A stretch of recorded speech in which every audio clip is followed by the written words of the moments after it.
What up, movie lovers? Welcome back to the MTE Movie News Podcast, the weekly movie news show where we break down the biggest stories in the world of movies from the past week. I'm your host, Jacob Bartley from MovieTalkExpress.com, and I'm back again with Gio Ramos. What's going on, man? Good. I can hear you guys. My headphones are plugged in. Yeah, that's his second time. Gio forgot. Last time it was his mic. Like, why can't I hear you? It was his headphones, man. You guys need to help him out. He really needs some help. I'm And organized. also joining us today is, you know him from Apocalypse Movies, Jake Berlin. What's going on, man? Not much. Glad to be back. Hey, glad to see you back, man. We haven't been on since the Padawan podcast Yeah, a last couple week. weeks, yeah. And we're putting another one up later this weekend, so look out for that. So, for those of you who don't know how this works, Gio Ramos collects the movie news stories throughout the weeks and gives us about 6 to 8 topics. We have 8 topics, it looks like, today, and he's going to break down the stories for us. So, without further ado, Gio, what do we have first? All right. First up, we have a trailer, the second trailer for the Rocky spinoff, Creed. This film focuses on the son of Apollo Creed, named Adonis, played by Michael B. Jordan, as he goes to Philadelphia to search for his father's former rival and best friend, Rocky Balboa.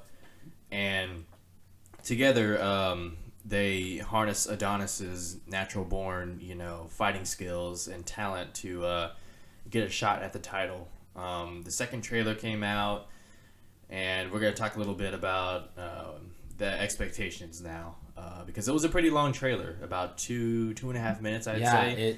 It Very long. Yeah, so Maybe we're too long. going to start with Jake first. This second trailer came out, and you saw it, and what'd you think of it? Like, are you even more excited, or like what? I ate it up. You ate it up. I love the first trailer, but I love this trailer so much more. I know that people are complaining, oh, did it give too much away, whatever. But you got to remember, it's a Ryan Coogler movie with Michael B. Jordan as the lead. Mm-hmm. Like, we've seen that before. So, but again, just leading off what it did with the first trailer, it stepped away, like it brought a little bit more Rocky flavor in, but Adonis is still the main part of the movie. Yes. Like, Rocky's very much taken a back seat to this, and that's what I absolutely love about it. It was absolutely gorgeous. The shots that Coogler does, the types of emotion that's in there. The story looks really good too. I'm very interested in seeing how it all works out. Michael B. Jordan looks awesome in the role. The guy looks ripped. Sylvester Stallone looks absolutely ripped as well. Still, but yeah, it's raised my expectations even more. And it definitely has some kind of Oscar buzz around it. I'm kind of hoping that it's that good, because I have a feeling it will be. right. All right, Jacob, what do you think? I'm a little torn on this trailer. 'Cause on the surface, I love it. They gave you enough story and enough background and enough information for casual fans that don't know about this movie. Like, we've been following this movie for over a year. We knew it was coming. We know who's directing it. We know who's starring in it and what it's about. But I don't think casual movie fans know. Like, even only huge Rocky fans know. Like, when they hear the name Creed, they think of Rocky. A lot of casual movie fans don't. So they had to sell this and make sure people know that it's in the Rocky universe. It's not a Rocky film, but it's a kind of a passing on the torch story involving Rocky and Apollo Creed's son. So it did its job great in doing that. But I feel like has a problem a lot of trailers have lately, is giving away too much. So I hope this is the last trailer, but I don't think it's gonna be. Typically you get 3 trailers from a movie. We had the first one a few months ago. We got this one, and there's gonna be another one. I'm probably gonna skip the next one. So Gio, keep that in mind when movie news comes around that week. Gotcha. But no, I enjoyed the trailer a lot. So there was a moment in the trailer when Sylvester Stallone is like tearing up, and In the I locker forget what room. he's talking about, but he's tearing up, and then it's cutting back between him and Michael B. Jordan, and Michael B. Jordan's like yelling at the top of his lungs, like teared up too. I fight, you fight. I literally got chills over my whole body during that scene. So if we're gonna get that in this movie, I think we're definitely gonna be talking Oscars. And this film, we're going to be talking potential Best Actor and Best Supporting Actor roles, nominees, and especially with the director like Ryan Coogler, who directed Michael B. Jordan in Fruitvale Station. All the ingredients are coming together for like a great film, but we'll have to see how it all works out on screen. Gio, I know you're a huge fan of boxing and the Rocky franchise. Like, did this elevate your excitement for the film? Oh, absolutely. The highlight of the trailer was the revelations, showing that Rocky has lost pretty much everyone dear to him, the cemetery scene.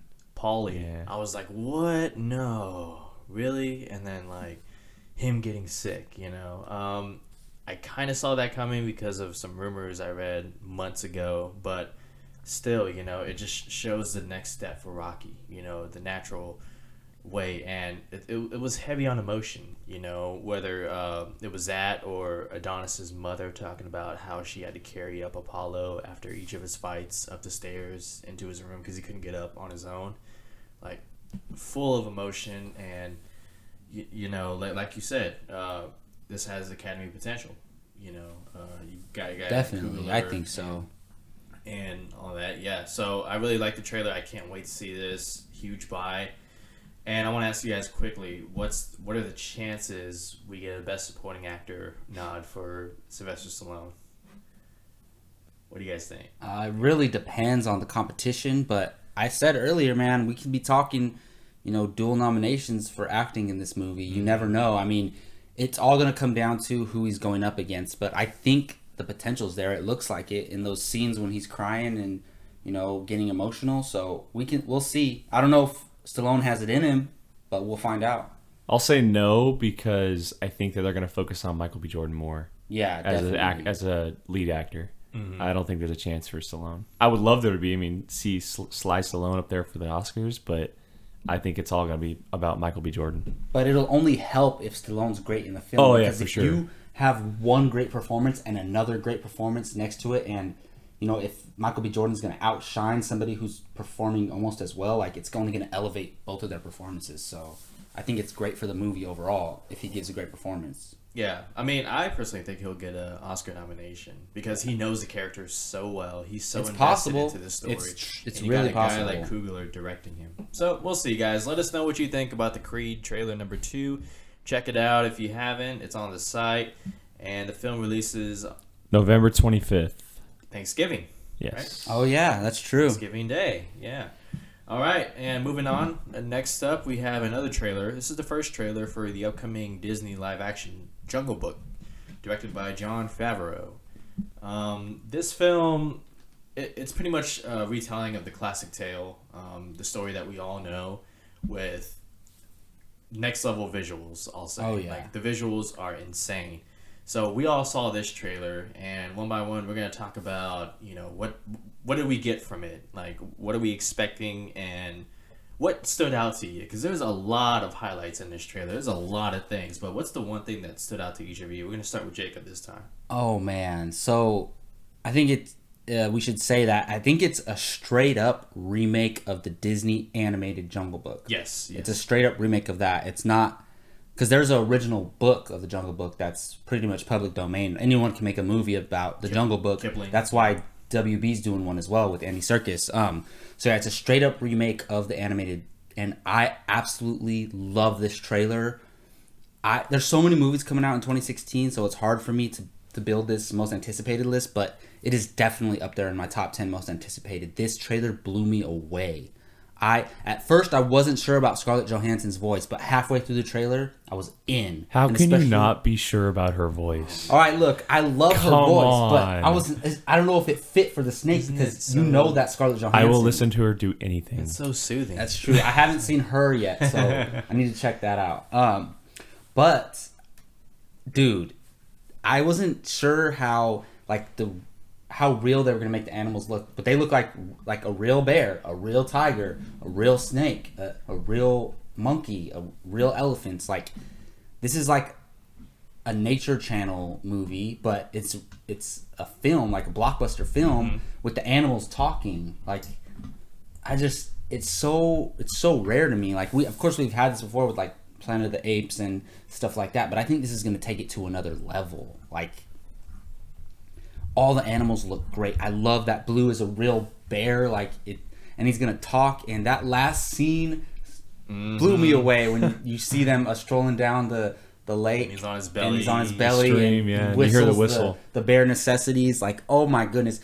You know what the biggest word for this trailer is? Nostalgia.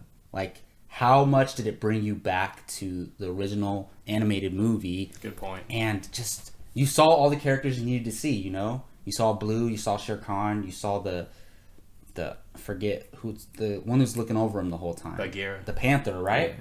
The panther. You saw the monkeys, the elephants. It looks like we're gonna get everything we saw in the animated trailer, but in live action. So, dude, I'm looking forward to this movie so much now. That's all I can say. Jake? It's a perfect trailer to me. Yeah. It's pretty flawless, and to think that every single piece of footage that we saw was shot in a soundstage in LA goodness. is very hard to believe. LA. It's remarkable what Jon Favreau did. I mean, and he said during D23 that it's going to be groundbreaking visuals or whatever, and it's very true because it absolutely blew me away, just like it did Jacob. I mean, The Jungle Book is one of my favorite animated movies of all time. I grew up on it as a kid. And as I watch this trailer, I see shot-for-shot remake of it, and it's gorgeous, and it gets me very excited with what the possibility of this movie is. And like you were saying, to see like the real animal aspect of it, dude, is crazy. very cool. One thing that I was really looking forward to is hearing Idris Elba as what is it? Shere Khan. Shere Khan. Okay, because I heard that the trailer D23 had his voice instead of Scarlett Johansson's. And although I love some ScarJo, I was really looking forward to hearing Idris Elba. Oh, you're going to hear it in the next trailer? Oh, yeah, for sure. For sure. And I'm hoping I'm able to hear some Bill Murray in there, some other guys. So Christopher Walken. Yeah, and I've heard he absolutely kills it, too. Yeah. But as far as a first trailer, it's a perfect teaser trailer. It leads into it gives us a great introduction into what Favreau and everybody's trying to do with this. And it looks like it's going to be a really, really solid live-action remake. Cannot wait. Yeah, guys, totally. The visuals, I'll just echo what you guys said. The visuals look amazing. Jon Favreau calls it hybrid, which is a blend of CGI and photorealistic, which is why the animals look so real. Oh yeah. Yeah, it's so amazing. And ScarJo's voice was so perfect. Like, it was a great move by whoever did the trailer. When she hisses, oh my goodness. That was perfect, God, dude. Like, am I getting turned on right the now? Voice cast, man. Like, people say voice cast doesn't matter. Just get voice. No. I mean, trust me, there's good voice actors out there. Like, that's their job, professionals. But you can find certain celebrity actor voices that fit these roles. I think this is all perfect casting for the voices. You couldn't have asked for a better voice cast. And, definitely. Except maybe in Andy Serkis's. Well, we'll see. Yeah, his is going toe-to-toe with this one. And, and the last thing I'll mention is Jon Favreau. I really think he's found his groove again. Looks like it. After watching Chef, like, I love that movie. And with this one, he seems really passionate about it. And he's, I think he's going to kill it this time around. So you guys definitely check out the Jungle Book trailer if you haven't seen just it. Real quick, I want to say something real quick. So ahead. Yeah. how amazing was those scenes when he's running on top of the trees? Like, that's a shot for shot out of the feature film or the animated film. Yeah, it's in the animated. And just I want to say, so a lot of times people complain, oh, CGI is ruining Hollywood. There's too much CGI and everything. I want to hear people complain about CGI after this movie. Like, look what they can do just from the trailer. You feel like that's a real jungle. So don't tell me CGI ruins movies and like give it an excuse why you think Age of Ultron is a bad film. Like, talk to me after you watch The Jungle Book. It's going to be incredible. I think it's going to blow Avatar out of the water as far as visuals. Like, bold statement. So I love it. I love it though. No complaining about CGI. If you're going to say how great this film looks, then say this looks bad if you hate CGI. Well, I mean, it goes back to what Jon Favreau said at D23. The best kind of CGI is the kind that, you don't notice. That you don't notice. And even that video that you posted a month ago or so on our website. Yes. Why CGI is ruining Hollywood, except it's not. You guys should check it out. It's a great video. I forget the name of the guy who made it, but he's on YouTube. I think. Oh no, he's part of the film school. Yeah, but that's the title of it. Why CGI is ruining Hollywood, except it's not, and it really makes a good point. Like when you're watching a movie, even like some like drama films, or even any movie, like sometimes when you see an actor in a room, that's just a soundstage, and it's all CGI, but you don't notice it. So I just want to say, like, you guys should be thankful that we have CGI. We wouldn't have half of the movies we have today if we didn't have it. So please don't complain about it if you're gonna honor it when you like the film. If you don't like CGI, then don't like it ever. Like, I don't know. I know it's more difficult. It's more complicated than that. I mean, it really is. Yeah, I'm oversimplifying it, but yeah, I mean, everybody has their own taste. Some people. I mean, like some people think Avatar is the most gorgeous freaking film ever, and other people are just like, I mean, you have your Avatars, and then you have your Indiana Jones Kingdom of the Crystal Skull. Yeah, exactly. Like with that CGI, like the monkeys and everything, you could tell that was just like, okay, I just feel like I think people say, all right, if the movie's good, if they love the movie, oh, the CGI was great. If they don't like the movie, the CGI was bad. But don't get me wrong, there's bad CGI and there's good CGI, but CGI is a good thing. No, that's all I'm saying. Oh yeah, it's a great thing. Yeah, and as technology goes on, it's gonna get better. Definitely, and we're gonna be able to do things. And I think this is the next step, honestly. Yeah. Now, which film do you think won't? Well, it's hard to say. I was gonna bring up Warcraft, Duncan Jones' Warcraft, because I hear that's has next level CGI. Who knows, dude? That could be crazy too. Yeah. So I mean, guys, CGI is a tool, and if used right, it's only gonna get better. It can do good stuff. Yeah. So check out the Jungle Book trailer. I wrote about it on the site. You can find it on there, and let us know what you think. Did you like this? Did you not? We've already had a couple comments on the site. I love the conversation, guys. Keep telling us what you think. We want to hear. And the film releases on April 7th, 2016. All right, moving on. We have another trailer. I'm not sure if this is the second, third, or fourth trailer. Third trailer. Yeah. Thank you. For The Hunger Games Mockingjay Part 2. This is the finale. This is the last film, guys, of the Hunger Games franchise. Now, this trailer doesn't reveal much as far as plot goes for the Part 2 of Mockingjay, but it does kind of capture, the emotion as far as what what's her name? What Katniss and Prim? Yeah, Prim, their relationship and their bond. What the strength of that bond has, put Katniss through, and both Prim, and where it's gonna go from here. So the trailer released, and I'm gonna ask you guys about this. Does it add to your excitement? Did the trailer work as far as what it was trying to do? Like, did you feel that emotion or sadness, or did it not work for you? And just your thoughts about expectations on the film. So we're gonna start with Jake this time. What do you think? First question: have you guys read the books? No, I read. I'm like a quarter into Mockingjay. Okay. So no spoilers, please. So no, I'm not gonna say anything. I'm cool with the trailer. Like, I think it's cool the way they did it. It's reminiscing on the franchise. It's some great emotional moments between the two sisters, because that's basically Katniss, for her, it's all about her family. So it makes sense. Problem is, I know where you're going. So subtly, it gives away a massive spoiler. Okay. It shows something that shouldn't be shown. And I haven't read the books, but I know what happens. So as I'm watching this, I'm thinking to myself, why? Like, why do it? Like, just why? And they kind of did it a little bit with Mockingjay Part 1 in a part with PETA. And this one, there's a small glimpse in the trailer at some point that kind of shoots fire into my eyes, and obviously a lot of people aren't going to get it. They're not going to understand. And it's fine. I mean, it's a great trailer and everything, but that's the only problem I have with it. And I could have definitely done without it personally. Yeah, that's the main. I could have done without this trailer for sure. But here's the thing. I'm so looking forward to this film. Oh, I'm the same way. Trust me. I cannot wait for this movie. I mean, as far as films for the rest of the year, It's gonna make $1 billion. oh yeah, definitely. And you know, it's right up there for me. Like, obviously, Star Wars is on a whole nother level, but it's up there with me as far as like The Walk and Spectre and Hunger Games and films that I'm like big blockbusters. I think I'm really looking forward to. Hunger Games Mockingjay Part 2 is up there, but I don't.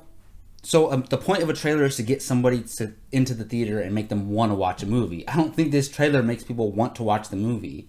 Like, everyone has to remember, like, most of the movie-going audience are general fans. Like, a lot of them kind of forgot about the sister. Like, it's just an afterthought, you know? Like, when it comes to, like, what's really good, like, the big themes in the movie, like, as far as the government and Katniss and all that. So now they're shoving the little sister in our face, and here, I have not read the books. I've not done internet research, so this is all speculation. But so, no spoilers here. This is all speculation. It feels like they're setting up either her sister's dead or her sister's been dead the whole time or something like that. I don't know.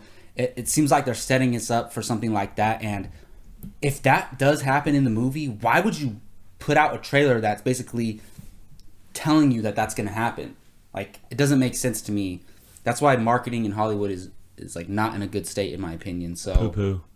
This was not a necessary trailer at all. I don't think so. But hey, I'm gonna forget this trailer ever happened, and I'm gonna go into the movie with my expectations where they are. I'm really looking forward to it. I hope it's great. I hope it ties up the whole franchise. And yeah, I can't wait for the film. So it hasn't changed that. Yeah, so I watched the trailer on YouTube, and then I foolishly scrolled down to the comments just to see what some people thought about it, and then boom, right there. Spoiler. Not even no spoiler, no warning, it's just right there in my face, and I'm just like, okay, don't tell me what it is, though. No, I'm not going to say what it is. But as far as, I can see where they were trying to go, you know, they want to show the bond and everything, and how all the franchises have focused on just their bond, which they haven't. But they have. The sister's barely in the movies. No, like, I still haven't seen. I get it's her motivation and her drive. It's kind of, you know, she's not been in the movie very much, but every time she is, she kind of grounds Katniss. No, that's true. Like, if you remember in Catching Fire, that scene where they're getting snow outside. Yeah. And she's telling her, like, oh, you're giving people hope. And then in Mockingjay Part 1, when the whole thing in the base happens and they're talking, all this kind of stuff. So she's kind of been a grounder. She's definitely an important motivation for Katniss, which is the main character. So. But we haven't got enough of I agree. I agree.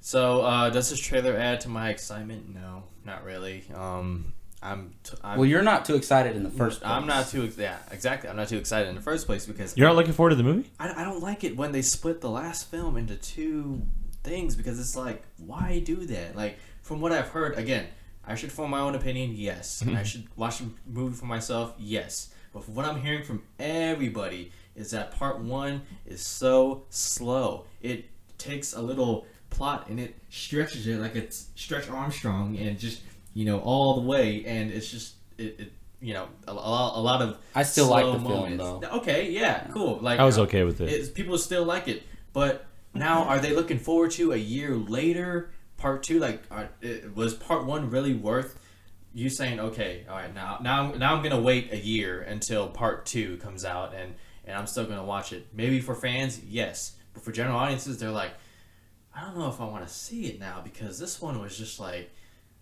you know, it's like when a film follows up to a film that was not so great, you know, and you wonder, why didn't that film make so much money? You know, like, it probably will hit $1 billion because, as we've all learned, fans of the books, they're so loyal. They're gonna watch it again and probably again and again, and hopefully I'm gonna watch Part 1 in time to see Part 2 with you guys, because wait, so you've never seen Part 1? I haven't seen Part 1, no. And that just blew my mind all of a sudden. So this is your opinion? You haven't seen Part 1 yet? Well, he just said he was like, wow. I said I haven't formed my own opinion, but from what I've heard from everybody is that Part 1, it's so slow. It's like, okay, you could have spent. Part 1 is slow, but it's a lead up. So are no, you're right. Yeah. So are these these dramatic films we watch during Oscar season. They're slow, and I enjoyed Mockingjay Part 1 because yes, I don't like I have to wait a year. I wish it was just one movie because the way where it leads off, it's like Or do the 6-month gap. like it's not a good point to leave off. Like you kind of lose that momentum. Like you want to see what happens next. But as far as like the way they set everything up and like it was, you know what it was? It was a propaganda war film. You probably have heard people call it that, but it was. Yes. If you guys know what that is, it's a lot of like back and forth between the politics, and that's what it was. It was like a politics movie, and if you look at it that way, I enjoyed it a lot, and I love the song in the movie. I think when Katniss is singing, I love that song, and I believe that's Jennifer Lawrence's real voice, and it sounds good. She sung, yeah. Wow. I don't know. I enjoyed the film, but I agree. It was really slow, and I don't like how it cuts off. And at least it's only a year. Most sequels are 2 years. So just like Lord of the Rings and The Hobbit, we're getting them a year after. That's as closest they can do it. Right. They can't get it to you any sooner. Yeah, so. But I'm just like, why split this film into two? And we all know it's for money. Don't say it's for the story because it's all for money. Whatnot. So I mean, we're all expecting this one to pay off. Like, well, I'll tell you the first one is very slow, but if it pays its due to what the book is, expect a bloodbath. Okay. So that's this movie, the upcoming one can make the first one better. It's a war film. That's what it should be anyway. If Mockingjay Part 2 is great and it pays off and the connection is good, then that's going to elevate Mockingjay Part 1. That's what I said when I first walked out of the theater. We'll see about that. I think so. Just don't put it in our face, Part 2. And I'm glad I heard Maze Runner is not splitting the last book. That they're just going to do a third movie. That's awesome. I've become really fond of that franchise all of a sudden. I like that. Yeah. I'm looking forward to the second one. Watch that one too. See, I'm not giving young adult. It's not your. I mean, the chance that I should. The only two that are good are Hunger Games and Maze Runner. I'll tell you that right now. Right. Yeah. Not Divergent, Insurgent, Detergent. Did you see that trailer? Oh my god, it was horrible. What? There's a new trailer? Yeah, for the third movie. Are you serious? Yeah. No, for Allegiant. I haven't even heard about it. I heard there's Allegiant. Yeah. They're doing two. It's Allegiant and it was supposed to be Allegiant Part 1 and 2, and they changed it to. It's Allegiant different names. And Ascendant. Yeah. No, that's what it is. You're right. But who cares? Real quick, they did exactly what this trailer did though. They reminisced about the last couple, and then the last 30 seconds was shot from the new movie. Oh, get out of here with that. It was a reminiscing trailer. They went through the last two movies, and then the last 30 seconds were all sequences from this movie. So, but it doesn't matter because it's really bad. Yeah, exactly. Oh boy. Okay. All right, guys. So let us know what you think about the Hunger Games Mockingjay Part 2 Prim trailer, as they're labeling it. Did you like it? Did you not? Did it give away too much? Don't put any spoilers on our comment section, please. Be polite. Yeah, they'll get deleted. All right, because not for spoilers. Right. The film releases on November 18th, 2015. I'm gonna go read a comment. And they're gonna do that, and I'm the one who checks the comments. So. Yeah. Watch that. That's gonna happen, man. So be careful. Shame you if you do that. All right. Next up, we have a brand new trailer for In the Heart of the Sea, directed by Ron Howard. This film is based off the 1820 event. A whaling ship is preyed upon by a sperm whale standing its crew at sea for 90 days, thousands of miles from home. It's based off Moby Dick, right? This is the story that inspired Moby Dick. Oh, it inspired This is the events Moby before Moby Dick. Yeah. So well, they inspired the myth of Moby Dick. Because Moby Dick's not, a real thing. Well, we don't know. He's based on a big whale. There's so much of the sea that's been unexplored. Exactly. Well, James Cameron is doing that right now, so James Cameron's gonna discover Atlantis for us. Yeah. I wouldn't doubt it. I would not doubt it. Yeah. So the trailer came out and it shows Chris Hemsworth going on this voyage, and all of a sudden out of nowhere him and his crew just get side tackled by this huge whale. And we'll talk about the trailer in depth a little bit. So we're going to start with Jacob this time. In the Heart of the Sea, what'd you think of the trailer? Anything stand out to you? Yes, this was a really good trailer, I thought. I liked the previous one before because they didn't show too much of the whale, and it was like a mystery. It kind of, it built a lot of suspense, but we got a lot of the whale in this trailer. And if there is another trailer that's coming out, I'm not going to watch it again because I saw all I need to see. I don't want to see. The thing is, with this, though, they don't give too much of the story, but I don't know if there's going to be a lot of story. I think it's more of just survival. Like, it's just going to be a survival film. Them trying to survive in the water on whatever island they wash up on. So, it didn't, like, it didn't get me too excited for the film, but I'm already really excited for it. So, no problem there. I'm really curious to see Tom Holland in this film. That's what I'm watching out for because I have not seen him in a movie yet. I heard he's really good in The Impossible. I'm probably going to go back and watch that. But we're getting 2 Avengers in this movie, guys. We're getting Spider-Man and Thor. So I'm curious to see their interaction and how supposedly Tom Holland is the second lead in this film. So that'd be awesome. And this could potentially be another Oscar contender as well, so we'll see. But as far as the trailer, didn't really change my excitement too much, but no matter what, I'm still looking forward to the film. Jake? Dude.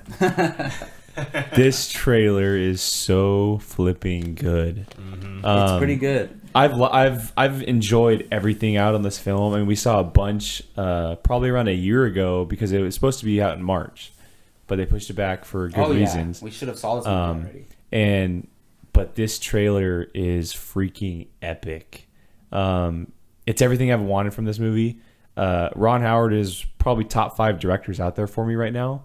And Chris Hemsworth is definitely top 10 actor for me right now. Oh, yeah. And not only that, but what they did last time together with Rush, it's like my expectations for this movies are through the roof right now. Yeah. It's the perfect definition of an epic trailer because it not only gives you like big action sequences, but it touches on the kind of smaller moments that are in the movie. But that one scene where it's the whale staring at Chris Hemsworth. Oh yeah, with his eye out of the water. Just as he's about to throw it. Oh my god, it's so good. I got chills watching that. And I give him chills right now. But it was one of my most look forward to movies at the beginning of the year. And I've had to wait 6 months because they pushed it back. Mm-hmm. But to be honest, it looks like for a great reason because this has Oscar written all over it in multiple parts. Yeah. Chris Hemsworth is a guy who's going to get a nomination at some point, and this could possibly be it. Ron Howard's been there before. He looks like he's going to return to that spot. And like Jacob said, we're getting 2 freaking Avengers in the movie, which is exciting. But as far as the movie goes, I'm stoked because this is a really cool story to begin with, and it's a story that should be told. And just from the trailer, I think that the whale should be included in that King Kong versus Godzilla versus Moby Dick. Oh, man. That's all I'll say about it. That would be awesome. Oh, man. Yeah, I mean, you're very excited, 2 Avengers in the movie. I mean, for all we know, this is Thor putting Spider-Man through a test, to see if he passes. And Scarecrow, by the way. Oh, yeah. Cillian Murphy's in there. Everyone's a comic book character these days. Every these movie you can find like and 2 or 3. Q from James Bond's in it. Oh god! Shoot. So I'll just keep going. For all we know, Aquaman summoned the whale against. Hey, you never know on that one, Jason Momoa. Oh god! Yeah. I love the trailer. God, the cinematography in it, the lighting. Yeah, it's the lighting. beautiful. It's so beautiful. God, yeah.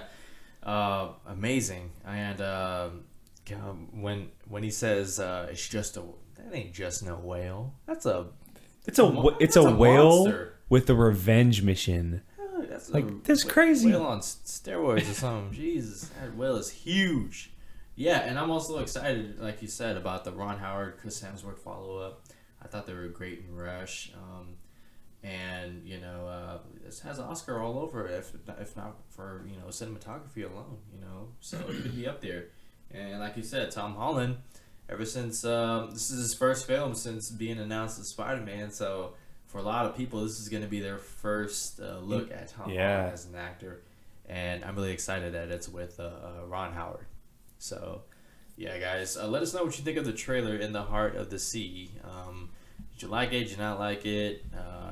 What stands out to you? The film releases on December 3rd, 2015. Definitely check it out. All right, next up, we have some terrible news. Well, terrible news for those who were looking forward to this film. But Pacific Rim 2 has been shelved, basically. The announcement came from Legendary, who says that basically they're not going to be moving forward at the moment with Pacific Rim 2. This has been a project that Guillermo del Toro has been wanting to do. He's been asking for a bigger budget on the film. He has the right story in mind to tell. The question is whether audiences are... That's what Legendary is worried about. Our audience is up for another Pacific Rim, because the numbers suggest that people, domestically weren't, really looking forward to the Pacific Rim. But across the seas, especially in China, this film did phenomenal. It pushed it over its budget. It did. It grossed $410 million on a reported $190 million production budget. So, yeah, Pacific Rim 2 not happening. But we've heard from Guillermo del Toro that he's still trying to move forward with it. So it might happen, later on down the road. But who knows? What do you guys think? Is this bad news or what? Expected, unexpected? We're gonna start with Jake this time. This is horrible. I watched Pacific Rim the first 3 times in theaters. I absolutely love the movie. Mm-hmm. And I was so stoked to see a sequel. Like, I didn't know where they were going to go, obviously. But just to see this world again was very, very exciting. Especially with Del Toro back at the chair. Yeah, I mean, it sucks. But I get why it was shelved. Del Toro's known for asking for a ton more money because he wants his sequels bigger. Mm-hmm. Much bigger. Right. And it does make sense, but it's it's heartbreaking, man. It sucks. This movie's very cool. It's a very cool world. It's a mix between Transformers and Godzilla with a Del Toro spin on it. Mm-hmm. My only I guess I have a little glimpse of hope in me saying that, like, maybe they shelved it to reboot it for a Godzilla vs. King Kong vs. Pacific Rim crossover. That could be a very... But, I mean, that's just the fan of me, like, hoping and crossing every limb on my body, that's going to happen, because that would be so awesome. But, I wouldn't be surprised if we eventually see it, too, because I feel like... I feel like it will be made at some point. Del Toro just might have to, step back and realize that he's asking for way too much money. Right. Because it's a great property. I mean, it made a bunch of money, especially overseas, and it got really good reviews, and so why not make a sequel? So. All right. Well, Jacob. So, is there a release date still? Or no? No, it got pulled. No, it got pulled. Are you serious? It was scheduled for 2017, but this movie's not going to happen. I don't think it's going to happen. Was it halted indefinitely or something like that? I don't think we're going to see it, honestly. Mm-hmm. And look, as far as spectacles, Pacific Rim was great visually, and the action is incredible. But I don't really care for it too much. It's not something I was dying to see a sequel of, but I was willing to. Why not? I absolutely loved the last 45 minutes of that film. The fighting between the robots and when that creature breaks out its wings and starts flying. And the thing is, I didn't really watch the trailers, so they show that in the trailers apparently. I think a little bit, yeah. But I didn't know that was coming, so I was totally blown away. But this is not good news. I mean, I understand Guillermo del Toro wants to go bigger with his sequels, and it makes sense because, I mean, especially with a movie like Pacific Rim, how can things be scaled down? You can't scale things down from there. It's different with a superhero movie. You can put one character in a situation, you can scale it down that way, but you can't really do that with these big, huge creatures and monsters. You got to go bigger. So it makes sense, but I'm pretty sure we're not going to see this movie get made, just like Hellboy 3. It's all about, it comes down to money. Are they going to be able to make enough profit to make up for the production budget? So, I mean, personally, I don't care, but for fans of the franchise and the potential of a sequel, that sucks. It really does. Yeah. This is good news. Really? This is good news. This should be good news. I know where you're going. For the fans. You know why? Okay. So Guillermo del Toro, he needs to pump his brakes a little bit, okay? You want to ask for a bigger budget, you need your movies to perform, okay? Like, maybe Legendary is holding off because they want to focus on something we're going to talk about next, and, you know, they want to see how Crimson Peak does, because Guillermo del Toro, he fought to get that R rating for Crimson Peak, but the studio was just like, all right, we'll give it to you. Secondly, I enjoyed Pacific Rim as far as the fighting goes. I agree. The visuals, it's great. It's amazing. Yeah, robots, it's awesome. The story, it's what I hope Power Rangers will be. Outside of that, I was just like, this is not. I can't even go there. Excuse me, Gio. No, it's all good. Outside of the fighting, I don't know. I was just like, oh, I don't even remember whatever the story or the dialogue or anything. It's about some Asian. Even though I like Charlie Hunnam. Idris Elba? In her dreams. Idris Elba, yeah. Yeah, whenever Idris Elba was on screen, I was like, yeah. Is that the chick from the Wolverine? No. Okay. Different role. No, it wasn't. But, I mean, if Idris Elba was going to return for Pacific Rim 2, I'm all in. Yeah. Did it? But he... Yeah. No spoiler, because... The movie's been out for a while. Yeah. His character died, He right? died. Well, as far as supposedly. Yeah. You don't need to bring him back.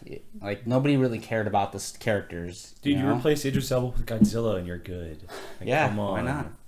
I wouldn't mind seeing Idris Elba crossover for Godzilla. But guys, look, all right, Pacific Rim 2, it's halted. It's good news because they're gonna take their time and they're gonna refocus. And like you said, Jake, they're probably gonna reboot Pacific Rim.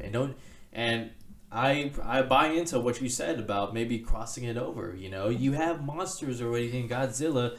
You have Godzilla's enemies, and you have Kong now, and now you throw Pacific Rim in there. How are the humans? So what? You're gonna have Godzilla, Kong, and the robots fighting the kaiju. That's Legendary. No, not the kaiju. Or the kaiju are the robots, right? No, the kaiju they're the monsters, but the three-headed flying dragon monster that's Godzilla's enemy. Mothra's the winged one. It's It's like he has like a bunch of different monsters. Well, Mothra is gonna be the villain of Godzilla 2, but for the King Kong versus Godzilla movie, it's gonna be the three-headed dragon monster. And they'll have to fight him together. Dude, could you imagine that? Kong, Godzilla, and the humans alongside each other? See, guys, how did we get from look how happy I am right now. Look at this. That's why I said this is good news, guys. Jeez. Because all right, no. Please don't cross over King Kong, Godzilla, with Pacific Rim. Why? No, please don't. No, I would be for that because how are the humans gonna respond to these gigantic creatures in this universe? Pacific Rim. Okay, they build their own robots. Tell me this. Make their own version of that. Tell me this. If you heard there was a movie coming out with Godzilla, King Kong, and Pacific Rim, would you be happy about it? No. What if it was directed by Guillermo del Toro? I mean, he's the one who I would expect to direct it. So, I mean... And for a film like that, they would probably give him all the money he wants to I just make it. don't... Like, look, you don't have to stick to source material or anything like that. But I don't... Like, all right, King Kong versus Godzilla, yes. That's like Batman versus Superman. You want to see that. Oh, it's better. You know? But imagine, like... So imagine Batman vs. Superman's coming out, but they're going to throw in The Watchmen. Like, how would you feel? Doesn't really go together, but just because it's cool, they're going to throw it in. Like, no. Come on. There'd be way too much going on, honestly. But you're right. How are the humans going to defend themselves? And because no matter what, even if, Godzilla and King Kong are technically fighting for the humans, they're not taking orders from the humans. So they're going to have to find a way to protect themselves. They're going to have to create their own version of the robots, I think, within that world. But I don't know. No. So, okay, yeah. So, Jacob is against Pacific Rim 2. I just think Pacific it's Rim a little crossing too over cheesy. to Kong and Godzilla. Jake is for it. Oh, I'm highly for it. See, it's all under the same studio. So fans, that's the most important thing. Fans of Pacific Rim 2, like, this is good news for you guys. Come on now. They're going to start over because, they kind of have to, because they're not going to give Guillermo his, let's say $275 million production budget for the next Pacific Rim 2. So what better way than possibly, restarting it and maybe throwing it in with Godzilla and Kong. All right, how about might this happen. crossover? All right, so Zack Snyder's directing Power Batman vs Rangers and Superman, Pacific right? Rim. Yeah, Power Rangers and Pacific Rim, but here's a good one too. So, all right, so Aquaman is the villain in Justice League Part 1, and the Atlanteans army comes out, right? And then Batman and Superman need an army, so they're like, let's time travel back to the time of 300, and you get the army from 300, and they time travel to modern day, and they fight with the Justice League against the Atlanteans. That would be dope. You're going off on a I'm huge totally limb just here. kidding, but I'm trying to give you guys an idea. Like Ours I is don't way wanna better than see that. Like, Pacific- ours makes more sense. No, it's too much. There's too much going on. Is my point. I think. But hey, they We can don't make know it work. because didn't Pacific Rim happen in Japan? Right? Well, it started in Japan, but then it spread to like San Francisco and all that did kind it? of stuff. Okay. Yeah. No, I mean I'm just making fun, but that it could work though. It would make way more sense than this thing I just brought up. So it could work. Can you see the title? King Kong v Godzilla v Pacific Rim. Is that what they would call it? No, but I'm just like, can you imagine that on a movie screen? Like King Kong versus Godzilla, the attack of the kaiju or something. It's like, Man, I don't know. It would make sense. And then Like all of them teaming up against the kaiju. maybe that's why they pushed the movie. Gypsy Danger and Godzilla and King Kong. Maybe that's why together. they put God. Dude. a halt on the movie because they're trying to figure out the crossover, man. Well, no, it's King Kong versus Godzilla killed Pacific Rim 2. That's Can what we it have is. Brie Larson riding on King Kong while they go into battle, Tom Hiddleston? or Tom Hiddleston, or both of them? Tom Hiddleston in a robot alongside Charlie Her and Hunnam, Brie Larson. who are both in Crimson Peak together. Hey, What? It all in a fits, Guillermo man. del Toro movie. Where does Corey Hawkins and Jason Mitchell fit into this? Oh, they Eazy-E died and in Dr. Kong Dre. Skull Island. They probably got eaten by Godzilla or something. That's fucked up. the pilot, the easygoing pilot, and he just gets. Or they swallowed get eaten by Mothra, even better. Yeah. Oh, They die and heroes. that- and then Yeah. by that time, Let's him call and- Warner Brothers, dude. King We just Kong- pitched a movie. Yeah, let's do it. All right, guys, let us know. What do you think? Pacific Rim 2, are you upset? Are you happy? And what do you think about this crossover we're talking about? Does Pacific Rim fit into the speculated Kong Godzilla film collaboration that apparently is going on over at Legendary? Does it work? Does it not work? Let us know what you think. All right, moving on. Funny enough, the next topic we're talking about, Kong and Godzilla trilogy rumored. Oh, So- I didn't even realize that was our next topic. That's funny. Is Yeah. it rumored or official? It's rumored. It's Oh, it not is? official. Oh, it's happening. Yeah. I mean, okay. Well, That's funny that we just we'll talked get about into that a lot. Yeah. right We'll get now. into that. And I know you guys got more you want to say. I thought we were changing subjects. We're All on right, the same so subject. apparently there's all right. Let me give a little backstory. So there's this rift going on between Universal and Legendary. They've been partners for a long time, but now that Universal is like king of Hollywood because they had like $3 billion movies. Yeah, they crushed it this year. Yeah, and they're about to have a fourth one, I think. But anyways, so there's a rift going on between Legendary and Universal. Universal doesn't want to finance some of Legendary's upcoming projects because they don't believe in it, which is fine. They've earned the right to, pick and choose their projects because they're, like I said, they're king of Hollywood.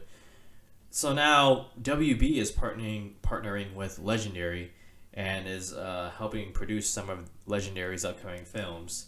And Legendary is apparently looking to do a Kong Godzilla trilogy within the next couple of years. So they'll have Kong Skull Island, Godzilla 2, and then King Kong v Godzilla. King Kong v Godzilla. So that Dawn would of be the Rampage. trilogy. Yeah, It's it not would a start with se- Skull Island. Oh, so I was thinking Skull Island, Godzilla 2, and then a trilogy No, it involving was them. So apparently Skull Island is going to have references to the Monarch team from Godzilla. oh, okay. Yes. I mean, yeah, I heard that too. So, buy or sell, guys. What do you think? Let's start with Jacob. I mean, of course I want to see this. Like, I was saying that, Pacific Rim crossover would be stupid, but this is not stupid. This is the Batman vs Superman of the monster world. Like the big beasts monster movie world, I would lose my mind if they officially announced that this is happening. Like, I cannot wait. But my only question is, how big is King Kong going to be? Well, there's 3 options how they do this. They either initially make him huge. Yeah. They either trap him and make him bigger somehow, like the humans in the movie. Or you put him in a or robot. you shrink Godzilla like from some kind of radiation or something in Godzilla 2. Huh. I don't like that. Well, I don't think assumption, but- they're going to physically alter them, but I mean, how else are they going to do it? But Just also, I mean, maybe even just if start with King Kong. Even if you as make him huge. like up to his waist, King Kong's an athletic mofo, man. Oh, That yeah. Well, here's guy the moves. thing. He's very This is acrobatic. what I told this to Gio before. So it's like, you can look at King Kong as like the Hulk, where he's small but he has so much strength. Like his punch to Godzilla's face will knock Godzilla down. Like that's how strong King Kong is. It's like Hulk punching those the big whale monster aliens from Avengers. Leviathans. Yeah, Leviathans. It's just, think of it that way, where he, like, his density and his strength is so powerful that, like, he can jump from a building and punch Godzilla in the face, and it's gonna affect Godzilla. Oh, You you're know, gonna see something like that. even though, like, Godzilla would step on him though. here's the thing: Like, King Kong's literally step on him. King Kong's gonna have to figure out, like, he's gonna be able to have to swing around Godzilla and like maneuver around and like jump on buildings and like. Dude, and, you're like, putting such a smile on my face because I'm like imagining this in my head. It's like, Yeah, just like But then, swing like, through okay, New they York. have to fight first. They have to fight. oh, first. it's gonna be a Batman versus Superman style movie. And for what you think sure. they team up at the end, or do you want to wait? You want to wait to see that in the next? No, movie? I think they'll team up in the end against Mothra. And then what? Where do you go from there? Like, I don't know. Pacific Rim. There's all kinds of monsters. Yeah. So I mean, trust me, I would love this, man. I cannot wait. Like, this sounds incredible. Like, if You don't sound. I'm losing You're my like mind. you sound very hesitant right now. No, trust me. I am. No, he has so much energy inside that he Yeah, doesn't know yeah, there what you go. to say. There you go. Look, I'm looking forward to this. The idea of this. I hope it doesn't get too cheesy. I don't know. That's all. I don't know how they're gonna say that King Kong can fight Godzilla. That's what I'm worried about. Well, here's the funny thing. So back in the original King Kong vs. Godzilla movie, when it released in Japan, Godzilla won. When it was released in America, King Kong won. Of course. Wow. Is King Kong a U.S. created character, like an American character? Yeah. Yeah, I think so. I'm Okay. pretty sure. That makes sense. He goes on top of the Empire State Building and starts knocking down planes. See, I and don't think stuff, one's so- gonna win. It like they'll both like get the best out of one another, and then I think there has to be a clear winner. I don't know. Do you I feel mean, feel the same way about Batman vs Superman? Yeah. I Okay. think Batman there's has gonna to be win. there's gonna be a clear winner. I think Batman has to win. I think Batman. I think will he win. will. Yeah. You think we're gonna get that? I think scene Superman's gonna go cower in the corner. with the Batman holding his throat and saying, "I want you to remember who beat Dude, you." yeah, that's the first thing we ever heard about the movie. Yeah. Oh, yeah, Wrong definitely. topic though. Wrong. Yeah. Anyways. I don't know. When you said it's gonna be like Batman v Superman, I just pictured the world saying, Godzilla needs to pay for his crimes and him going, Right. and him going to Well, court don't and you shit. remember though? Send Remember Godzilla, no. or Well, send King Kong at after him. the very end of Godzilla, the quote from the news channel, Godzilla, hero or destructor or something Yeah, like yeah, that. I remember that. So Yeah, I remember it that. falls in line with what we're talking about. Yeah. It's just like Superman. Yeah. So So Superman came out of nowhere. maybe they've been Oh. planning this all along, like the possibility of this. Dude, I need to watch Godzilla again. But I need as to fast far- forward it to the last 45 minutes. As far as me, like, you guys can't see, but this puts such a giant smile on my face. Like, ever since Oh, I I've can heard tell about you're this, excited about I can it. Like, feel the vibe right now. This is the kind of thing that I've been waiting for, a type of movie. Like, it's like, as when I heard Kong Skull Island, like, I was pumped because I love the idea of King Kong.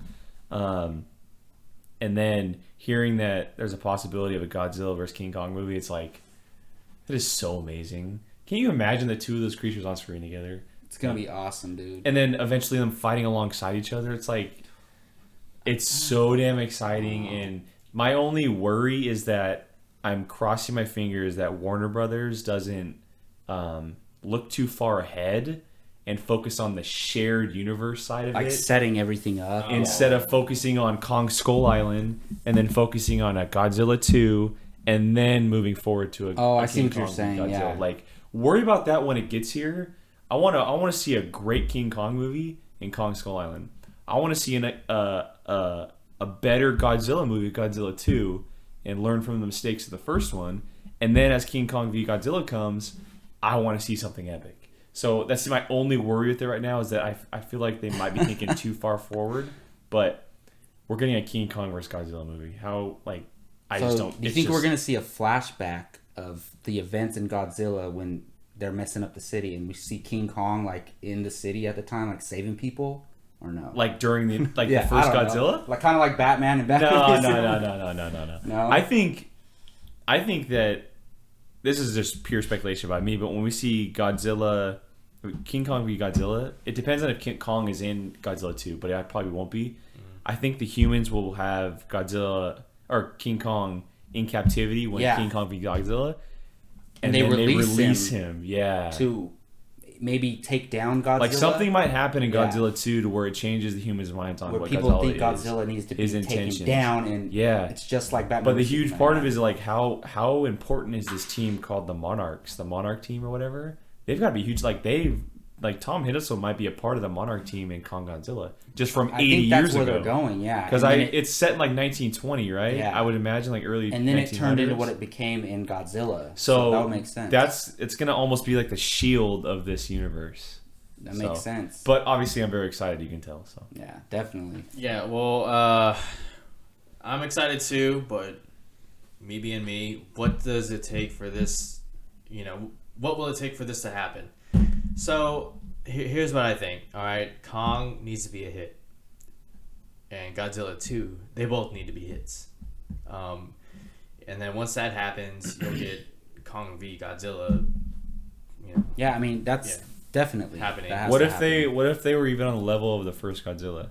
Is that considered a hit to you? I mean, it's all about money. Yeah, okay. It's all about money. I'm just wondering. Yeah, it grows to like. So you're talking about money wise. Money wise. No matter what, if they make money, they're gonna do it. It has to make money. Like there's no way. That's fine, and it'll make money. Trust me. Yeah. There's no way. Like I said, they both need to make money. This is gonna happen. And we want them to be good movies too, of course. Yeah. Franchises, they're the thing in Hollywood, and this will become a franchise. The question is, will Pacific Rim be a part of it, or will it not be a part of it? Jacob says no. I want it to. I don't think it will. I don't think it will be, but I would love to see that happen. No, I mean the idea of Pacific Rim coming into this universe gets Gypsy me more excited. Danger. Gets me more excited. Come for on. Rim. Yeah, definitely. So guys, let us know what you think. Are you for this Kong Godzilla trilogy happening? What do you think will happen? Pitch us what you guys think will go down, and let us know. We're probably a few years away from seeing any more development on this. So yeah, moving on, we're gonna talk a little comic book now. Terrible news as far as the Gambit film is concerned. Rupert Wyatt exits the project. The director, he's gone, out of here later. So this production has been somewhat troubling ever since it started. All right, first they have trouble finding a director, then they find a director in Rupert Wyatt. Then there's budget issues of the reported $150 million, which causes rewrites. And then there was talk about Channing Tatum possibly not starring, but then he signs on. And then they moved the production from next month to next year. And now Wyatt leaves, and now we're having more rewrites. So is this Gambit film in trouble, do you guys think, or not? And what do you think about Rupert Wyatt exiting? Will it trouble the film, and do you see a replacement director? Start with Jacob. So Rupert Wyatt, was he the director of Rise of the Planet of the Apes? Rise of the Planet of the Apes. Yeah. He was supposed to direct Dawn before the film got pushed back, and then he had to leave for a schedule change. Dude. Same situation. All right. I am looking forward to a Gambit movie starring Channing Tatum. I think Channing Tatum is a really good actor, and he's very passionate about this. That's why I want to see it. But I have a feeling this movie's not going to happen. Like, Fox has not been on my good side this year. Let's say this year. I'm not going to say lately, because they put out X-Men Days of Future Past last year, which was incredible. And Dawn of the Planet of the Apes. And Kingsman. Dawn of the Planet of the Apes last year. Yeah, so lately, other than Fantastic Four, they've been knocking it out of the park. I believe they were the highest, or weren't they the highest grossing studio last year? Last year, yeah. And they had Gone Girl, I think. They had a lot of movies on that were great. So Fox has done a lot of good, but so as far as handling their superhero properties other than X-Men, Fantastic Four, Twice. a couple bad X-Men films, Fantastic Four 3 times actually. Well, 2 franchises. Yeah, 2 franchises. Yeah. So I have a feeling there's a little bit of Fox execs getting too involved. Like, why would Rupert Wyatt leave? They're stepping in. They're trying to change what his vision was. All right, I'm out. I'm not dealing with this. I'm not getting put through what Josh Trank got put through. And he's smart to get out of it that way. And so many problems regarding this film. They couldn't get a director on board. Finally get a good director. He leaves. And all that trouble with is Channing Tatum going to star or not, all bad, all red flags for me. I want this movie to happen. I really do. I equate Channing Tatum's passion to Ryan Reynolds' passion as far as wanting to play the character. And for that reason, I want to see it come to fruition. But other than that, I have a feeling this movie's not going to happen. Jake? I'd have to disagree with you almost everything. I do think it's going to happen. I feel like, Fox may be getting too involved and stuff like that. But I feel like Rupert Wyatt is a high profile of enough of a director to Bryan Singer them and be like, look, this is my movie. Yeah, definitely. That kind of stuff. And they've worked together before successfully. Yeah, so and I also feel like what he said about scheduling conflicts, I feel like that is true. Directors, they sometimes work on a day-by-day schedule, and it has to be down to the T. So pushing it back 3 or 4 months definitely is going to screw some things up. And unfortunately, that means that he had to scrap Gambit, which sucked because I would have absolutely loved to see him take on a character like that, and especially working with Channing Tatum.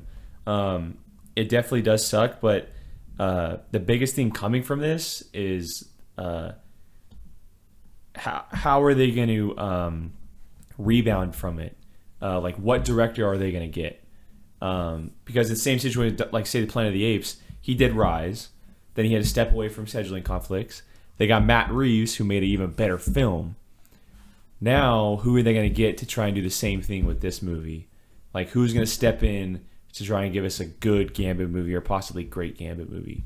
There's a number of directors out there. Possibilities are endless, but I think that's the biggest thing we have to take away from this is that we have to wait to see who steps in. And as far as, like, the film, trouble with its production and stuff, I kind of feel like it's just an Ant-Man situation, not to the extent of Marvel stepping in like, oh, we have to change things around, stuff like that, but they'll rebound quick and then they'll get moving on the script and then they'll film, and I think they'll still hit that release date for next year because Ant-Man filmed in under a year and they still made their release date in July. Yeah. And this is like a November or is it This is October. October, so they have plenty of time to film Yeah. and do all that kind of stuff. It's going to depend on the timing of it getting. I could see this movie. I think they're still going to do it. But I could see them pushing it back, honestly, because they're doing. And that might be a good idea because they already have 2 superhero movies next year. So, and they've never released even 2 in 1 year, as far as the X-Men and Fantastic Four franchises, So, I think they're going to have to push it back and just get Deadpool out, get Apocalypse out, and then maybe have Gambit release in February of 2017, just like Deadpool will in 2016.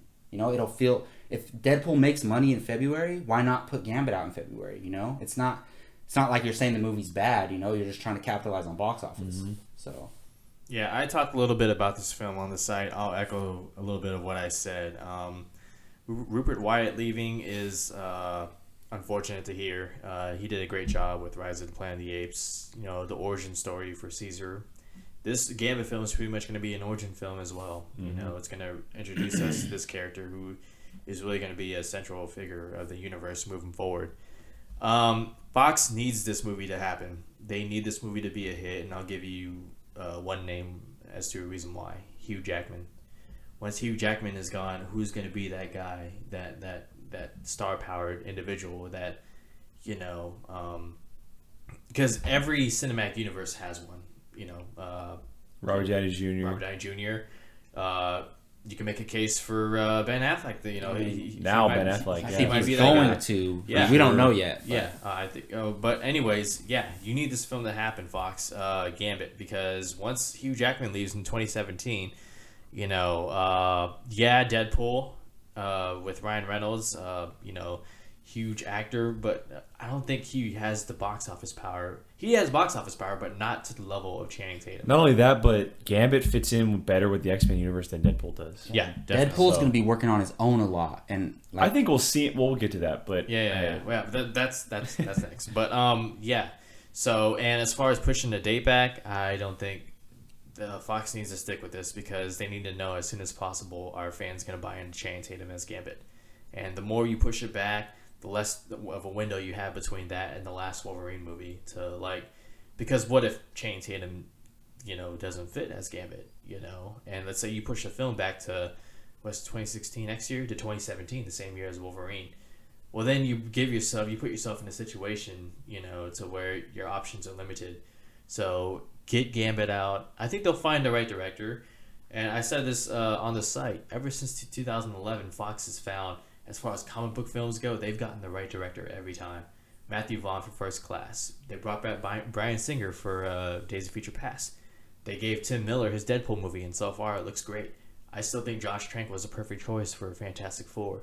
And now Singer's doing Apocalypse, and they'll find the right guy for Gambit. I've been hearing Darren Aronofsky. Because him and Channing Tatum have been wanting to work together for a long time. Been wanting to work together, and if they got Aronofsky on a Gambit movie, holy crap! Yeah. So I mean, you already have a script, you have a star, you have a budget. I mean, it's all there. We just need a director, and I think they'll find one. I really do. But yeah, sad to see Rupert Wyatt go. Unfortunate, but Fox, they've so far nailed it as far as finding directors for these comic book films, and I think it'll continue with Gambit. Do you guys have anything else you want to add to this? I have one. I have a question. If they were to push it back, how far do you think they would push it back? 2017. Either early. Wolverine comes out in March 2017. Do you think it would take Fantastic Four to spot? Where is that? July 2017. I could see that. Push it back almost a year. I think either early 2017, like February, or take Fantastic Four to spot, or like your October, November of 2017. Or what if you just push it back to November or December of 2016? Put it in late. Maybe if you need a little more time, but because my issue is that once March 2017 hits, or March or April, Wolverine, Hugh Jackman's out. Then you have no guy. So why not? I think it'd be a good idea to play Gambit after Wolverine. You think so? Because then you have Hugh Jackson's gone. Then you introduce this new guy. Maybe he's the possibility of replacing him. Yeah, that could work. It's a little risky. Or what if you bring him in the Wolverine? Yeah. Hey. I'm not totally excluding the idea of Gambit popping up in Apocalypse. I'm really not. I don't think he's going to. I think there's a possibility. Maybe a name drop, but I don't think maybe, he will. there's this kid out There's there. this guy over in Louisiana. Because it depends. I don't know how the timelines are going to match. This jackass with cards. Yeah, exactly. Yeah. So I mean, we'll see, guys. Let us know what you think on this whole deal. Do you like Rupert Wyatt leaving? Do you not? Who's the replacement director? And is this film in trouble? Let us know. All right, moving on. We're going to talk more of Marvel as far as Fox goes, their side of Marvel. So Simon Kinberg says X-Men Gambit Deadpool crossover may happen.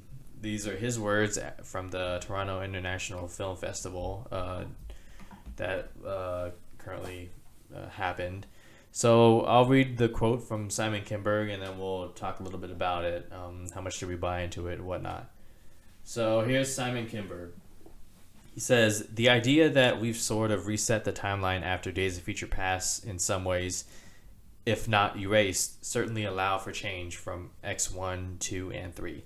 Everything from Days of Future Past forward, 1973, everything we set now becomes canon. So the Gambit movie, the Deadpool movie, will exist in a world that acknowledges whatever happened in Days of Future Past and moving forward.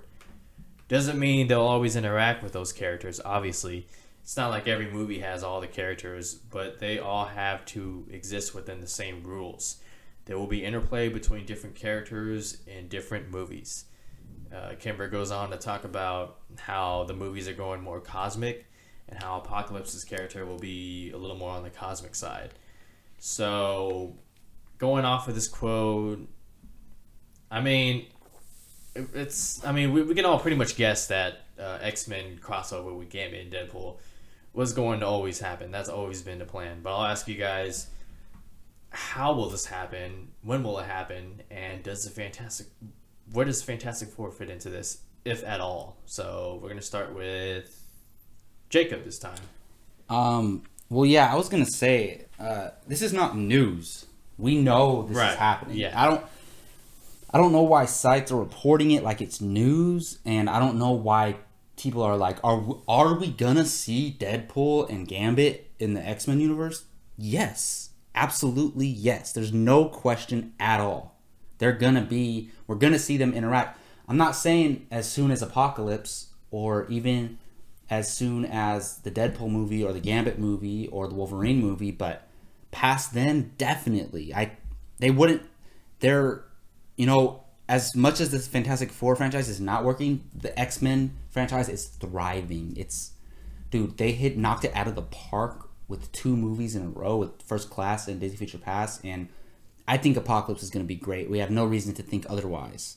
Deadpool looks amazing. It sounds like they're finally going to get Wolverine right. Like the first one was horrible. The second one got better. I feel like the third one's they're gonna get it right. They know what to do, what not to do. If they do that one storyline, then I'm crossing my fingers. They're going to. Dude, if they do Old Man Logan, it's gonna be Old Man Logan. I'm gonna lose my flipping mind. With Professor X, hopefully with James Marsden as Cyclops. I personally am hoping for that. I threw that idea at you, right? You did, because you said that he could take Hawkeye's role in the original comic books, which I'm not familiar with, but so because it would make sense. Because ever since we ever met this version of Wolverine and Cyclops, they've always they didn't like each other. They've always had banter back and forth, And if the guy that he didn't get along with is the one by his side during all this, it calls for a lot of good scenes and a good storyline, I think. I have a feeling we're gonna get a lot of Jean Grey. Not a lot, but I feel like we're gonna get Famke Janssen. I hope not. Well, I think she's gonna be in it for sure. In Old Man Logan? Yes. Wow. Okay. I don't know if she's in the storyline in the comic books, but I don't remember. I think I hope for James Marsden as Cyclops, and I definitely think we're gonna see Famke Janssen. But anyways, that's a total. I don't know how I just got stuck on Wolverine for so long. That was on me. I brought that up. No, that's okay. But anyways, yes, we're gonna see all these characters work together. I don't think we're gonna see them. I think we're gonna see them all, like Deadpool, Gambit with this new version of these younger X-Men with Professor X in the next X-Men movie after New Mutants. Yes, I think we're gonna see them in New Mutants, after Apocalypse, obviously. So that's my stance on the whole thing. I'll go off of that. I do think that obviously this is what Fox has been planning all along. Right. They saw what Marvel did with their characters, like, oh crap, we gotta get on it, just like Warner Brothers did. Oh yeah. But I do think that we'll see Gambit and maybe Deadpool. I'm not sold on Deadpool joining it because he's such a different character. But I do think we'll see Gambit join in on the New Mutants. Whether or not they take the younger versions of the X-Men we know and continue their story, I would personally like to see that. I don't know if it'll happen. But I do think that this crossover is going to happen at some point. Whether the Fantastic Four are involved, I don't know. But I think Gambit's the one character that is going to join. Because I think he's the most he fits obvious. More. He's more PG-13. Yeah, I think Deadpool in. could join. Problem is you have to change the whole culture of an X-Men movie. Well, the fourth wall, the R, if the only way that it would work is if, I don't know if it would work well, is if you bleep Deadpool. I think it during would be the something movie. like that. Like you throw bleeps out there instead of letting him cuss. Problem is with Deadpool, what makes him so funny is the violent words and actions and stuff like that. That doesn't fit in an X-Men movie. It does in a comic book, but not a movie. So that's my only problem with it, or not problem, but worry. But it's going to happen at some point. Everything's going to fall into place for Fox. That's if they don't keep losing directors. But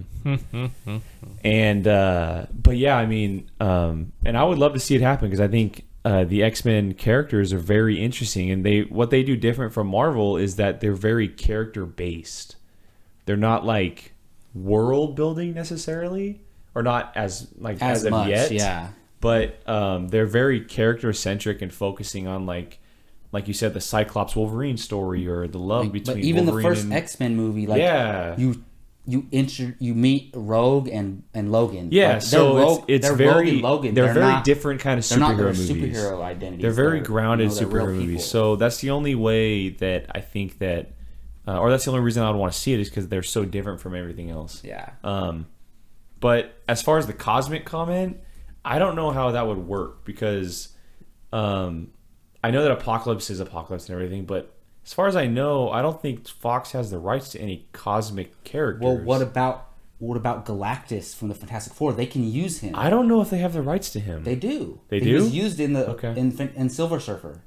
Okay. And he Well, was part of the original Silver script. Surfer, yes. He was part of yes. the original script Okay, for this yeah, new Fantastic Four movie. Remember? So there are some. Yeah.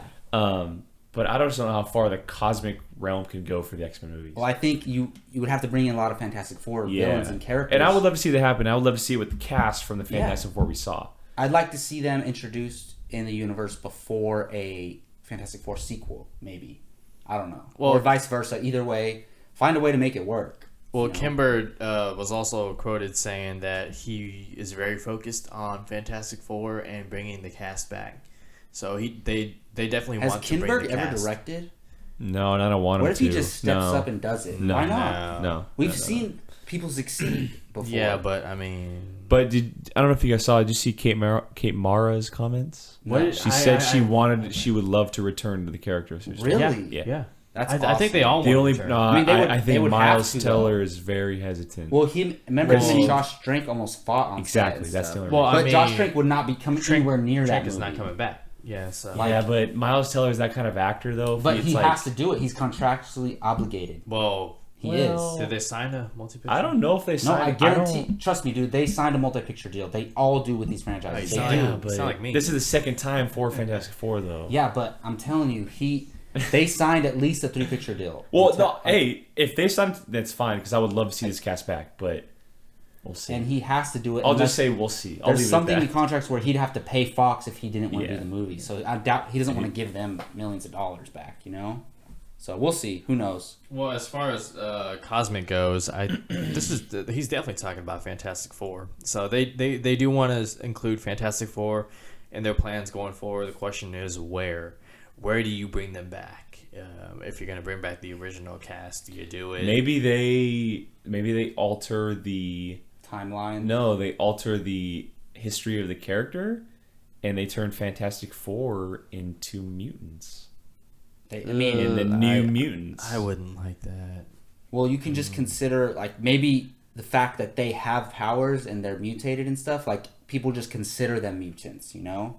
And maybe New Mutants is referring to like people obtaining powers other than being born with them, you know. And that could be the New Mutants. I don't know. Who knows? We're reaching, but I think as far as the cosmic aspect goes, can you think of anybody in the X-Men that's cosmic? Not really. Well, I mean, Silver Surfer. Well, it's all Fantastic Four yeah. characters. It's Galactus. well, I mean, time travel. You got Cable. Well, because Galactus is a big enough threat where you would need all the X-Men and all the Fantastic Four, you know? He's a big enough threat. I mean, maybe he brings in an army or something. Not off the top of my head. Yeah, so we'll see. I mean, it's all up in the air for now.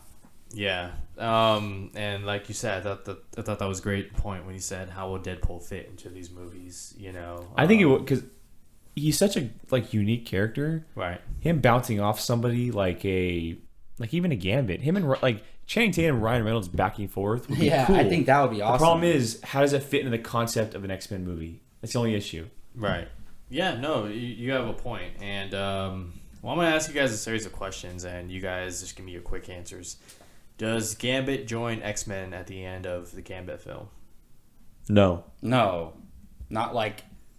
No. Well, I could see... Or do we get a post-credits? I could see... Who plays Professor X? Why is his name leaving my head? Patrick Stewart. James McAvoy. Yes, Charles James Xavier. McCovey. Oh. Well, I could see him rolling in at the end of Gambit like, we need you or something. But not like like you see him lined up next to Cyclops and Storm and Jean Grey, like not like that. But I could see like one character, like Professor X, in an after credit scene. I could see that. Okay. Jake? No, I don't think so. Because I think it would be too much to start. Yeah, just worry about the Gambit movie. They have to focus on him. Right. Like we've seen him before, but it was a very small role in a very terrible movie. So I think you have to focus on him. And if they want to throw like a post-credit scene that doesn't have Gambit, but like it leads into the next X-Men movie, then that's fine. Oh, I see what you're saying. But yeah. I think it's a bad idea having him join the X-Men after one movie. Because I think you got to focus on the character, just like they're doing with Deadpool. Yeah, definitely. Yeah, and you said, how does Deadpool fit into these movies going forward? Does Deadpool appear in Wolverine 3? No, I don't think so. No? Because, Ryan Reynolds and Hugh Jackman, they're pretty close buddies. I'm going to throw something. Does he appear? I'm going to say no for now. Okay. But could you imagine him in the Hawkeye role instead of Cyclops? Because of how serious Wolverine is compared to the complete idiotic charm that Deadpool has. I could see that because, I don't think it's going to happen. Maybe if they have a history, who knows what the history is since the... Because they come from the same program. It's the same sense. program. Weapon X and Weapon 9 or 11? I think it's like Weapon 11 or something. Weapon 11, something like that. yeah. I don't know. Yeah, but so it would fit because they do come. They have a history as far as where they're from, or where they came from. But I think it would be too soon. I think it would just be too soon, personally. But I would love to see it happen. Hugh Jackman and Ryan Reynolds go at Deadpool Wolverine together would be awesome. Two guys with sharp objects on their hands. So, and lastly, how does Wolverine end? Does he die? He dies. And I think he should. I think it would be an epic ending. Especially if it's Old Man Logan. If it's not Old Man Logan, I don't know. But if it's Old Man Logan, I think he dies. Which he should. Jacob? I really have no idea. I guess if it's Old Man Logan, he dies. There's no other way to go with it. And then the Wolverine character, at that point in time, whenever he dies, he's done. But then we're gonna have to have another actor come play him in the real timeline. Well, I don't know if you guys have seen, but there's a new comic book coming out with a woman Wolverine. It's not, what's her name? It's not X-23. It's not X-23. She's in a full Wolverine costume, blue and yellow. A woman Wolverine. Blue and yellow Wolverine costume. I don't like that. But no matter what, Wolverine's male in this.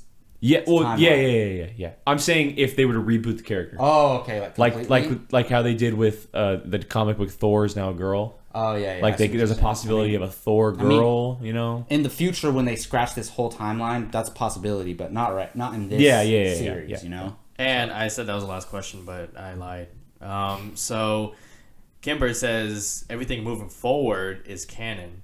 How does how does Wolverine's death impact this the universe going forward? Because if he dies, you can't use Wolverine anymore. Yeah, it's gonna be so far in the future though. Old Man Logan's very far in the future. So this might even be ahead so of it would be day. like it was the Wolverine, then X-Men Apocalypse or X-Men Days of Future Past. Yeah. X-Men Apocalypse in the 80s, right? And then it would go the next X-Men, in the next 90s, X-Men, the original 2000s. X-Men, and then like 20 years later, 30 years later, it's Old Man Logan is past the date of Days of Future. Like where he was laying on the table, it's that far forward. It's like it's post-apocalyptic future, like Mad Max. 2030 or okay, something. So this it'd be the very last movie in the timeline, basically. So this X-Men, so this Wolverine movie is going to take place That's what the comic later. does anyway. It's a post-apocalyptic future. Wow, I think Fox is making their timeline even more complicated. They are. No, but it makes sense if you're going to do here's an the Old Man issue, Logan though. movie. It has to take place in the But future. then why wouldn't you use him for all these upcoming X-Men movies? If it's so far here, what happens in this big gap? Like, where is he? Because that's what they have to tell. You can use whatever new actor they bring in. You can fill in those gaps. Well, true. That I didn't think about that. And another Garrett Hedlund. from Tron.